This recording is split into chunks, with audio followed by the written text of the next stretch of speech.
पश्चिम बंगाल में बीजेपी की ऐतिहासिक और प्रचंड जीत हुई है। बंगाल जीतने के बाद बीजेपी गंगोत्री से लेकर गंगा सागर तक भगवा लहराने का दावा कर रही है, लेकिन विपक्ष को बीजेपी की ये जीत पच नहीं पा रही। ममता बनर्जी और पूरा विपक्ष एक बार फिर से चुनाव चोरी, वोट चोरी और ईवीएम में गड़बड़ी जैसे आरोप लगा रहा है। विपक्ष कह रहा है कि 100 सीटों की लूट हुई है। राहुल गांधी का यह कहना है कि चुनाव चोरी हो रहे हैं और संस्थाओं की चोरी हो रही है। अखिलेश यादव ने कहा कि देश के राजनीतिक इतिहास में एक घनघोर काला दिन है। इस बीच कोलकाता से दिल्ली तक हलचल शुरू हो गई है। ममता बनर्जी आज शाम को राज्यपाल से मुलाकात के लिए समय मांग सकती है और मुख्यमंत्री पद से इस्तीफा दे सकती है। वहीं गृह मंत्री अमित शाह को बंगाल का पर्यवेक्षक बनाया गया है, जबकि जेपी नड्डा को असम का पर्यवेक्षक बनाया गया है। तो चुनावी हलचल पर पूरा अपडेट अब लेते हैं। हमारे साथ जुड़े हैं संवाददाता अमित पांडे। तो अमित, सबसे पहले यही जानना चाहेंगे, बीजेपी की प्रचंड जीत के बाद अब बीजेपी में हलचल किस तरह की है? बंगाल में सरकार बनाने की कवायद कितनी तेजी से बढ़ रही है? पश्चिम बंगाल विधानसभा चुनाव में बीजेपी को पूर्ण बहुमत मिलने के बाद अब यहां पर सरकार बनाने की जो गतिविधियां हैं वो तेज हो गई हैं और बैठकों का दौर लगातार जारी है। सबसे बड़ी खबर यहां पर यही है कि गृह मंत्री अमित शाह को बीजेपी विधायक दल की जो बैठक होनी है उसके लिए केंद्रीय नेतृत्व की ओर से पर्यवेक्षक नियुक्त किया गया है। इसके अलावा पूर्व बीजेपी अध्यक्ष जेपी नड्डा को असम के लिए पर्यवेक्षक नियुक्त किया गया है और उनके साथ नायब सिंह सैनी जो कि मुख्यमंत्री हरियाणा है वह असम के पर्यवेक्षक होंगे, जबकि मोहन मांझी जो कि उड़ीसा के मुख्यमंत्री हैं वो पर्यवेक्षक होंगे गृह मंत्री अमित शाह के साथ पश्चिम बंगाल में विधायक दल की बैठक के लिए। बेहद महत्वपूर्ण ये जो नियुक्तियां हैं, क्योंकि अब कैसे आने वाले दिनों में पश्चिम बंगाल में बीजेपी के नेतृत्व में सरकार काम करेगी, पूरा ताना बाना, पूरा खाका ऐसी ही महत्वपूर्ण बैठकों के जरिए तय होगा। विधायक दल की बैठक संभवतः 7 मई को या फिर 8 मई को होगी और उसके बाद विधायक दल का नेता चुना जाएगा, जिसके बाद 9 मई को अब तक के कार्यक्रम के मुताबिक शपथ ग्रहण की तारीख मुकर्रर की गई है और जितने भी वरिष्ठ नेता हैं, जितने भी महत्वपूर्ण लोग हैं, उनको निमंत्रण यहां पर दिया गया है एनडीए की ओर से। तो बहुत बड़ी तैयारी है, बैठकों का दौर लगातार जारी है। जितने भी प्रदेश बीजेपी के नेता हैं उनको कोलकाता में, बंगाल में ही रहने को कहा गया है और अलग अलग स्तर पर बैठक कर रहे हैं वो कि आखिरकार जो बैठक है वो किस तरीके से संपन्न की जाए, विधायक दल की बैठक, इसके अलावा जो शपथ ग्रहण समारोह है। तो बहुत बड़ी गतिविधि का केंद्र बन गया है बीजेपी मुख्यालय कोलकाता में और यहीं से आने वाले दिनों में कैसे सरकार चलेगी, क्या उसका विजन होगा, क्या प्रायोरिटी होगी, इन सारी चीजों की रूपरेखा तय होगी। जी, बहुत बहुत शुक्रिया अमित इस पूरी जानकारी के लिए। तो पश्चिम बंगाल में बीजेपी की जीत पर अहमदाबाद में बसे बंगाली समुदाय ने भी खास तरीके से जश्न मनाया। रसगुल्ला, संदेश और झालमुड़ी के साथ लोगों ने खुशी जाहिर की। मौके पर हमारे संवाददाता केतन जोशी ने पूरा जायजा लिया, आइए आपको दिखाते हैं। अहमदाबाद में मानो बंगाल इकट्ठा हुआ है और यहाँ पर देखिए कुछ लोग बंगाली ड्रेस में आए हैं, लेकिन उनके हाथ में क्या है वो महत्वपूर्ण है। रसगुल्ले है, संदेश, मिठाई है, झालमुड़ी है और बाकी सारी चीजें हैं जो कि काफी बेहतरीन है। लेकिन ये यहाँ पर क्यों सेलिब्रेशन कर रहे हैं, आइए हम जानते हैं। राजीव भाई, ये बताइए कि सेलिब्रेशन करने के पीछे क्या यहाँ पर मकसद है? आज हमारे लिए बहुत खुशी की बात है कि पूरा बंगाल जो है जीत, बंगाल की जीत नहीं हुई है, पूरे हिंदुस्तान की जीत हुई है और सारे के सारे खुशी के मारे हम बंगाल से देखिए संदेश मंगाए, झालमुड़ी है, रसगुल्ला है, हम सब मिलके बंगाल कनेक्शन है ये और बंगाल के हम सेलिब्रेशन करने जा रहे हैं। आप कुछ बंगाल में ही बोल दीजिए, बांग्ला में। হ্যাঁ নিশ্চয়ই, আজকে আমরা খুব খুশি আর আমাদের খুব ভালো লাগছে। সব বাঙালি মিষ্টি নিয়ে এসেছে, এই দেখো রসগোল্লা, সন্দেশ, ঝালমুড়ি, সবাইরা মিলে এনজয় করছি, খুব মজা লাগছে। आप क्या कहेंगे? बंगाल में पहली बार कमल खिला है तो बहुत बहुत मजा आ रहा है। लेकिन आप लोग इतने क्यों सेलिब्रेशन कर रहे हैं? अगर ममता जीतती तो क्या होता और अब बीजेपी जीत गई है तो सेलिब्रेशन किस तरह से, आप बताइए। क्योंकि वेस्ट बंगाल को नया जीवन मिला है। बिल्कुल, तो एक तरह से हम कह सकते हैं कि ये बंगाली समाज है। गुजरात के अहमदाबाद में नहीं, सूरत और वडोदरा में भी इस तरह के सेलिब्रेशन अगले कुछ दिनों में आपको ऐसे ही देखने को मिल जाएंगे। केतन जोशी, अहमदाबाद। वहीं दूसरी तरफ असम के मुख्यमंत्री हिमंता बिस्वा शर्मा ने असम में बीजेपी की प्रचंड जीत का श्रेय असम की जनता और प्रधानमंत्री मोदी को दिया है। उन्होंने कहा कि असम में हिंदू वोटरों ने उन्हें जमकर वोट दिया। ये जीत के लिए मैं असम वासियों को धन्यवाद देता हूं।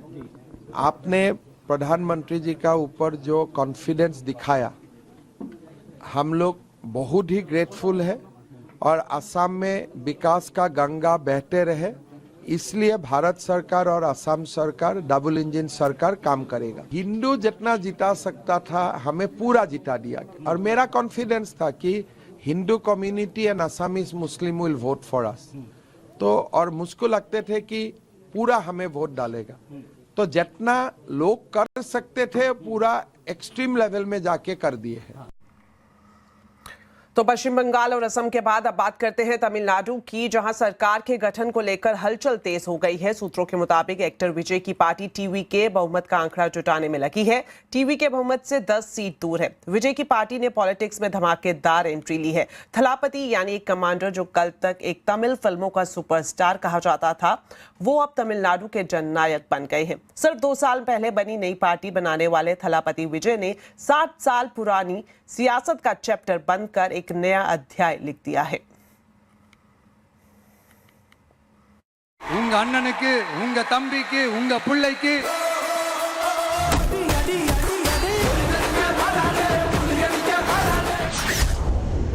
असली नाम है जोसेफ विजय चंद्रशेखर। उनकी फिल्मों के दीवाने उन्हें कहते हैं थलापति विजय। 2026 की चुनावी जीत ने इस थलापति विजय को बना दिया है तमिल राजनीति का जननायक। जोसेफ विजय की टीवीके यानी तमिलगा वेट्री कड़गम पार्टी ने नया इतिहास रचा है। तमिल राजनीति में जो करिश्मा कभी एमजी रामचंद्रन के नाम दर्ज था, वो अब विजय के नाम है। लेकिन ये जीत सिर्फ एक सिनेमाई सुपरस्टार के करिश्मे भर की नहीं है। ये चुनावी विजय सधी सियासत की है, सटीक रणनीति की है, सॉलिड प्लानिंग की है। विजय थलपति की जीत है। इमेज, इमोशन और इन्फ्लुएंस का बेजोड़ प्रयोग है। 2 साल पुरानी पार्टी, पहला चुनाव, गमछा लहराना, सीटी बजाना, फिल्मी स्टाइल में इलेक्शन कैंपेन और फिर मिली बम्पर जीत। सियासी दंगल में ऐसा प्रदर्शन कम ही नेताओं के नसीब में आया है। तमिलनाडु में विजय से पहले एमजी रामचंद्रन ने साल 1977 में पहली बार तमिलनाडु के मुख्यमंत्री के रूप में अपनी सरकार बनाई थी। तब उनकी पार्टी AIADMK ने विधानसभा की 234 सीटों में से 144 सीटें जीती थी। विजय की आंधी में DMK और AIADMK जैसी बड़ी पार्टियां भी उड़ गईं। सबसे ज्यादा झटका सत्ता संभाल रही DMK को लगा।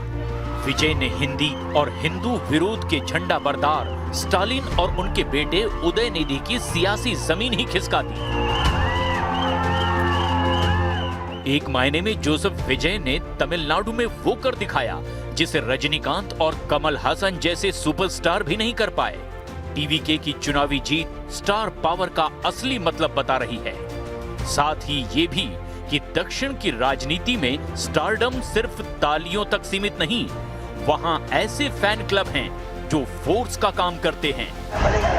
विजय ने अपने सीनियर कलाकारों के सियासी हश्र से सबक लिया। सबक ये कि सिर्फ स्टार पावर से चुनाव नहीं जीते जा सकते। इसीलिए उन्होंने समाज के सबसे बड़े वर्गों को साधा। महिलाओं, छात्रों और मछुआरों को मुरीद बनाने के लिए विजय ने वेलफेयर और फ्रीबी मॉडल को नए पैकेज के साथ दिया। अब असल परीक्षा विजय की है। वो सिनेमाई किरदारों की तरह असल जिंदगी में हीरो साबित होंगे या नहीं, वक्त बताएगा। चलिए बढ़ते हैं आगे और आपको बता दें, पंजाब के मुख्यमंत्री भगवंत मान ने राष्ट्रपति द्रौपदी मुर्मू से मुलाकात की और आम आदमी पार्टी के 6 राज्यसभा सदस्यों के पार्टी छोड़ने के बाद पैदा हुई स्थिति पर बातचीत की। पंजाब में सत्तारूढ़ आम आदमी पार्टी के विधायक राष्ट्रपति भवन के पास रेल भवन में एकत्रित हुए और उन्होंने उम्मीद जताई कि राष्ट्रपति पार्टी को न्याय दिलाएंगी। भगवंत मान जब राष्ट्रपति भवन पहुंचे तो इससे पहले कुछ ही मिनट पहले राघव चड्ढा राष्ट्रपति भवन से बाहर निकले थे। राष्ट्रपति से मुलाकात के बाद भगवंत मान ने कहा कि नियम के मुताबिक पूरी पार्टी का विलय होता है, ना कि सांसदों के एक गुट का। पंजाब में बीजेपी के सिर्फ 2 विधायक हैं और राज्यसभा में पंजाब के 6 बीजेपी सांसद होंगे। ये कैसा लोकतंत्र है। या तो पूरी पार्टी मर्ज करती, रेजोल्यूशन डालते वो पीएसी में लाके, फिर तो माना जा सकता था। लेकिन इनकी अगर हिम्मत थी इतनी, इनको अगर पार्टी इतनी बुरी लगती थी आम आदमी पार्टी, तो इस्तीफा दे देते। इस्तीफा देके कहीं से भी चुन के आ जाते बीजेपी की तरफ से, हम अपने 7 रिप्रेजेंटेटिव और भेजते। मैंने इसमें लिखा हुआ है, राष्ट्रपति जी को मैंने बताया कि अभी पंजाब में लोकतंत्र का मजाक कैसे बना हुआ है। पंजाब में बीजेपी के 2 एमएलए हैं चुने हुए, 117 में से 2 हैं, एमएलए 2 हैं, और अब राज्यसभा के एमपी 6 हो गए। कौन से संविधान में लिखा है? ये तो मजाक नहीं बन गया संविधान का? साथ ही अरविंद केजरीवाल ने भी आज दिल्ली में पंजाब के आम आदमी पार्टी विधायकों को संबोधित किया और कहा कि पंजाब की 7 राज्यसभा सीटों पर बीजेपी ने डाका डाला है। अगले साल पंजाब के चुनाव में जनता इसका बदला लेगी। ये 7 लोग जो चले गए, ये चोरी करके गए हैं। बीजेपी ने चोरी करी है। ये 6 सीट किसी के पिताजी की नहीं थी, ये 6 सीट पंजाबियों की थी, ये 6 सीट पंजाब के लोगों की थी। पंजाब के लोगों की 6 राज्यसभा की सीट थी। अभी जैसे मान साहब ने कहा 2 एमएलए और 6 सीट, ऐसा हो ही नहीं सकता। तो पंजाब के लोगों की 6 राज्यसभा की सीट के ऊपर डाका डाला है बीजेपी ने, उसका बदला अब अगली साल फरवरी के महीने में लेना। इस बीच आम आदमी पार्टी छोड़कर बीजेपी में शामिल हुए राघव चड्ढा ने भी आज राष्ट्रपति द्रौपदी मुर्मू से मुलाकात की। बाद में राघव ने कहा कि पंजाब की मान सरकार और आम आदमी पार्टी बदले की राजनीति कर रही है। राघव ने यह भी कहा कि राष्ट्रपति से मिलकर यही गुहार लगाई गई है कि उनके संवैधानिक अधिकार और लोकतांत्रिक निर्णय का सम्मान होना चाहिए। राघव चड्ढा ने कहा कि आज 3 अन्य सांसदों के साथ राष्ट्रपति से मुलाकात की और राष्ट्रपति के आश्वासन से उन्हें मजबूती मिली है। आम आदमी पार्टी पंजाब में अपने स्टेट मशीनरी का इस्तेमाल कर बदले की राजनीति कर रही है। जब तक थे आज्ञाकारी तभी तक थे संस्कारी, साथ छोड़ते ही बता दिया हमें भ्रष्टाचारी। जो लूट खसूट को कहते हैं कट्टर ईमानदारी, आप ही बताइए आखिर उनसे कैसे कोई निभाए यारी।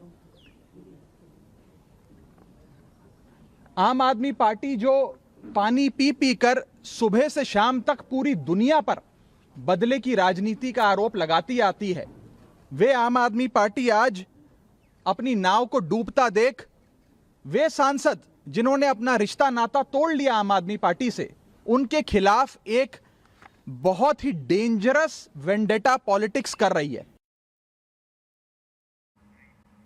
शाम को कैबिनेट और सीसीए यानी कि cabinet committee on economic affairs की अहम बैठक होने वाली है। इस बैठक में कई बड़े फैसले होने की उम्मीद है। डिटेल्स ले लेते हैं, वरिष्ठ सहयोगी लक्ष्मण रॉय अब हमारे साथ लाइव जुड़ गए हैं। तो लक्ष्मण जी, आपसे जानना चाहेंगे कैबिनेट की बैठक में कौन से बड़े फैसले हो सकते हैं? देखिए, कैबिनेट की इस बैठक में वैसे दर्जन भर से ज्यादा के प्रस्ताव हैं, लेकिन 3 प्रस्ताव काफी महत्वपूर्ण है जिसको मंजूरी मिलने की संभावना है।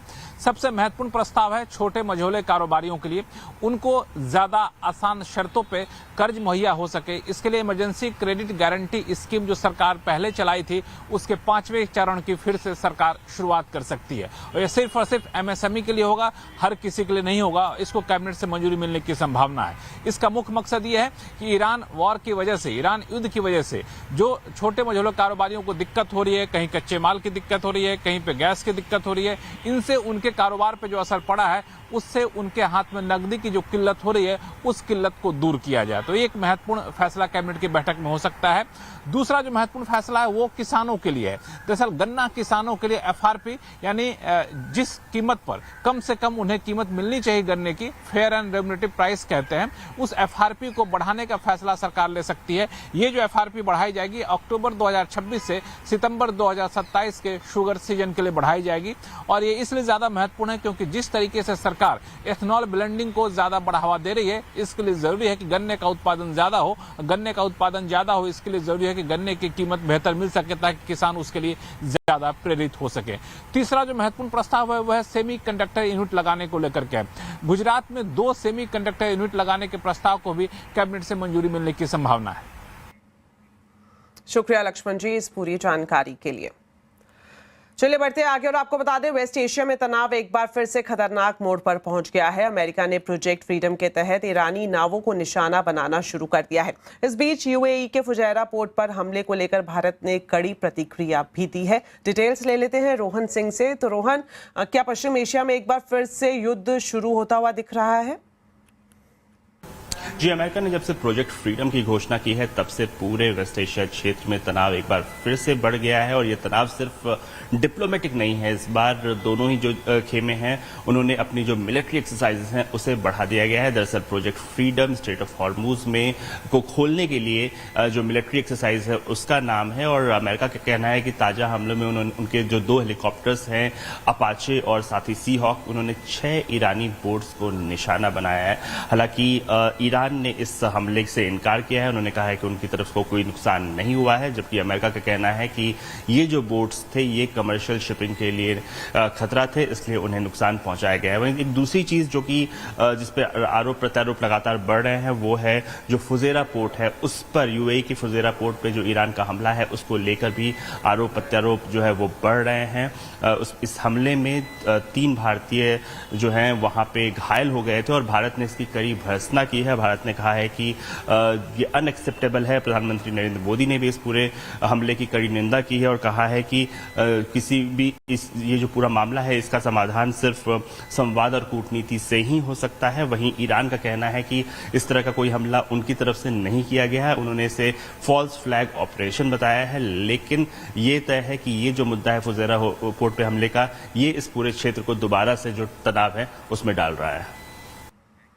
शुक्रिया रोहन इस पूरी जानकारी के लिए। चलिए बढ़ते हैं आगे और एक नजर डाल लेते हैं शेयर बाजार पर। निफ्टी एक्सपायरी पर बाजार में जोरदार उतार चढ़ाव रहा। सेंसेक्स निफ्टी गिरावट के साथ बंद हुए। हालांकि mid cap small cap index ने निचले स्तर से सुधरकर क्लोजिंग रही। कैसा रहा बाजार का पूरा हाल, बता रहे हैं आशीष चतुर्वेदी। देखिए, निफ्टी की वीकली एक्सपायरी के दिन मार्केट में देखें तो ज्यादातर दबाव ही नजर आया और मार्केट का चेक लेके देखें तो निफ्टी, बैंक निफ्टी और सेंसेक्स लाल निशान में बंद हुए, लेकिन कंपैरेटिव रेजिलियंस आपको नजर आएगा स्मॉल कैप और मिड कैप। हालांकि यहाँ पर भी कोई बहुत बड़ी तेजी नहीं थी, लेकिन एटलीस्ट हरे निशान में गेन्स को मेंटेन रखा। चलिए सबसे पहले आपको बताता हूँ कि निफ्टी में कौन से वो स्टॉक्स हैं जहाँ पर आपको बढ़त देखने को मिली। तो नतीजों के बाद M&M है, नेस्ले लगातार काफ़ी बढ़िया तेजी दिखा रहा है, बजाज फिनसर्व और अल्ट्राटेक सीमेंट यहाँ पर आपको खरीदारी नजर आई। गिरने वाले शेयरों की बात की जाए तो इटर्नल, कोल इंडिया 1.5%, ICICI बैंक, जियो फाइनेंशियल, ये कुछ ऐसे स्टॉक्स थे जहां पर आपको कट नजर आया। लेकिन पूरे मार्केट की तस्वीर समझनी है ना, तो इस तस्वीर को आप ध्यान से देखिएगा। इंडिया विक्स यहां पर आप देखें तो थोड़ा सा कूल ऑफ नजर आया। बाकी कैपिटल मार्केट इंडेक्स लगातार तेजी दिखा रहा है। डिफेंस में काफी बड़े अवसर यहां पर नजर आए। ऑटो पैक में रफ्तार थी, एनर्जी की बास्केट ऊपर देखने को मिली। हालांकि PSU बैंक्स हैं, फाइनेंशियल्स हैं, निफ्टी बैंक यहां पर आपको एक हल्का सा कट देखने को मिला। आज IT और फार्मा दोनों पैक ऐसे थे जहां पर आपको थोड़ी सी खरीदारी देखने को मिली। और बाकी कैपिटल मार्केट गुड्स इंडेक्स है, यहां पर आपको थोड़े से मूव नजर आए। और FMCG पैक में भी देखें तो आज आपको खरीदारी नजर आई। कच्चे तेल में तेजी और डॉलर की बढ़ती मांग से रुपया रिकॉर्ड निचले स्तर तक लुढ़क गया। पहली बार $1 का भाव 95 रुपए 40 पैसे तक फिसल गया। रुपए में कमजोरी कब तक रहेगी, बता रही हैं मेरी सहयोगी मनीषा गुप्ता। रुपए में आज हमने एक नया रिकॉर्ड लो बनते हुए देखा। 95.40 का स्तर आज रुपए ने यहाँ पर तोड़ा है। और अगर गिरावट की यहाँ पर बात करें तो जब से वेस्ट एशिया कॉन्फ्लिक्ट जारी हुआ है तब से रुपए में 4% तक की गिरावट देखने को मिली है। वेल एक्चुअली पिछले 12 महीने देखे जाएं तो 12% की गिरावट यहाँ पर रुपए ने दर्ज की है। एशियन मार्केट्स में one of the worst performing currencies भी रुपया पिछले वित्त वर्ष में यहाँ पर रहा है। अब की अगर बात की जाए तो मेजर रीज़न यहाँ पर ऑफकोर्स जियोपॉलिटिक्स की तरफ से आता है। जिस तरह से वेरियस कंट्रीज़ यहाँ पर एट वॉर हैं, जिस तरह की स्टेटमेंट्स निकल के आ रही हैं, वो पूरा का पूरा जो सेफ हेवन बाइंग है वो डॉलर इंडेक्स में बनता हुआ नजर आ रहा है। और गिरावट हमने एशियन करेंसीज और दूसरी हाई यील्डिंग करेंसीज में यहाँ पर आते हुए देखी हैं। दूसरा बड़ा मेजर रीज़न यहाँ पर कच्चा तेल है, जहाँ पर $100 और $110 प्रति बैरल के ऊपर अब कच्चा तेल यहाँ पर स्थित होता हुआ नजर आ रहा है। ज़्यादा क्रूड ऑयल का मतलब है ज़्यादा प्राइसेस का मतलब ये है कि हमारा करंट अकाउंट डेफिसिट यहाँ पर बनेगा और ज़्यादा इन्फ्लेशन में यहाँ पर चिंता होगी। और साथ ही साथ जो हमारा इंपोर्ट बिल है वो यहाँ पर बढ़ता हुआ नजर आएगा। बाजार को ये भी लगता है कि इंटरेस्ट रेट साइकिल भी यहाँ से घूम सकती है, उसका भी इम्पैक्ट यहाँ पर रुपए पे बनता हुआ नजर आया है।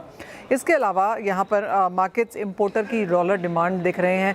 जैसे यहाँ पर रुपए में गिरावट आते जा रही है, इंपोर्टर्स की तरफ से डॉलर की डिमांड बढ़ते जा रही है। बहुत ज़्यादा हेजिंग हमने यहाँ पर बनते हुए नहीं देखी, जिसका भी असर यहाँ पर रुपए में है। लेकिन मार्केट्स को लगता है कि अगर कच्चे तेल में हल्की सी मुनाफा वसूली आई तो उसका फ़ायदा भी रुपए में आएगा।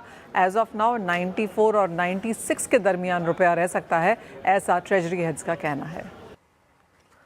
चलिए अब एक नजर डालते हैं M&M के नतीजों की, जो अनुमान से बेहतर रहे हैं। चौथी तिमाही में कंपनी का मुनाफा 53% बढ़ा है। हालांकि मार्जिन पर हल्का दबाव जरूर दिखाई दिया है। कैसे हैं M&M के नतीजे, बता रही हैं दीपाली राणा। नंबर्स एक्सपेक्टेशन से बेटर साइड पर रहे हैं, बारिंग मार्जिन्स। जो रेवेन्यू, प्रॉफिटेबिलिटी, एबिटा ग्रोथ हम एक्सपेक्ट कर रहे थे, उससे बेटर नंबर्स रिपोर्ट किया। और इंपॉर्टेंट ये है कि मैनेजमेंट की कमेंट्री भी काफ़ी स्ट्रॉन्ग आई है। अगर ओवरऑल FY27 तक के आउटलुक की बात करें, फिर चाहे वो फार्म सेगमेंट हो, ऑटो सेगमेंट हो या ट्रैक्टर सेगमेंट ही क्यों ना हो, अगर नंबर्स की बात करें 26% की ग्रोथ रेवेन्यूज़ में कंपनी ने रिपोर्ट की, 5% के आसपास की ग्रोथ प्रॉफिटेबिलिटी में रही। मार्जिन पहले से एंटिसिपेट किया जा रहा था कि घटकर आ सकते हैं, और इसीलिए अगर देखें तो 14.1% के आसपास मार्जिन रहे हैं। दरअसल कमोडिटी कॉस्ट काफ़ी इंक्रीज हुई है, एल्यूमिनियम की कॉस्ट अब ऊपर गई है, स्टील की कॉस्ट ऊपर गई है। हालांकि कंपनी ने 1-1.5% के रेशियो में प्राइस हाइक किया था, लेकिन ये नॉर्मल प्राइस हाइक है जो हर साल करते हैं, ज़्यादा हाइक नहीं किया, तो उसका इम्पैक्ट देखने को मिला है। लेकिन इंपॉर्टेंट ये है कि इनका जो मार्केट शेयर है ट्रैक्टर सेगमेंट में, SUV सेगमेंट में, वो इंक्रीज हुआ है Q4 के दौरान। और इनफैक्ट FY26 के ओवरऑल नंबर्स भी SUV, फार्म और ट्रैक्टर सेगमेंट के हिसाब से काफ़ी स्ट्रॉन्गर साइड पर रहे हैं। इंपॉर्टेंट ये है कि ट्रैक्टर सेगमेंट के लिए माना जा रहा था कि थोड़ा सा ग्रोथ कंपैरेटिवली कम रह सकती है, लेकिन नंबर्स काफ़ी स्ट्रॉन्ग आए हैं। मैनेजमेंट काफ़ी स्ट्रॉन्ग कमेंट्री भी FY27 के लिए देखा गई है, और कंपनी का दावा है कि FY27 में जो ट्रैक्टर सेगमेंट है वहाँ पर मिड सिंगल डिजिट ग्रोथ रह सकती है। सिमिलरली SUVs में mid to high teen growth expect कर रहे हैं। FY27 में मैन्युफैक्चरिंग कैपेसिटी रैंप अप कर रहे हैं, उससे जो डिमांड आ रही है उसको मीट करने में इनको फ़ायदा मिलेगा। वहीं क्योंकि ये कमर्शियल व्हीकल सेगमेंट भी एक्सपैंड कर रहे हैं मोर देन 3.5 टन कैटेगरी में, तो LCV सेगमेंट में भी जो इंडस्ट्री ग्रोथ है वो हाई सिंगल डिजिट में एंटिसिपेट करके चल रहे हैं। तो नंबर्स तो ठीक हैं ही, लेकिन मैनेजमेंट का जो भरोसा है, जो कमेंट्री है, वो भी काफ़ी बेहतर दिखाई दे रही है, मार्जिन फ्रंट पर भी और स्पेशली आगे की ग्रोथ फ्रंट पर भी। इसीलिए स्टॉक में इस तरीके का रिएक्शन हम देख रहे हैं। चलिए इसी के साथ फिलहाल इस बुलेटिन में इतना ही, लेकिन जाने से पहले आपको बताते हैं आज के कंज्यूमर अड्डा के टॉपिक के बारे में। चीन ने सोशल मीडिया इन्फ्लुएंसर्स के खिलाफ क्रैकडाउन शुरू कर दिया है। संदेश साफ है, नो डिग्री नो ज्ञान। क्या भारत में भी बेलगाम ज्ञान बांट रहे इन्फ्लुएंसर्स पर लगाम जरूरी है? इसी पर ही खास चर्चा हम कंज्यूमर अड्डा में करेंगे शाम 5:57 पर। जरूर देखिए। नमस्कार।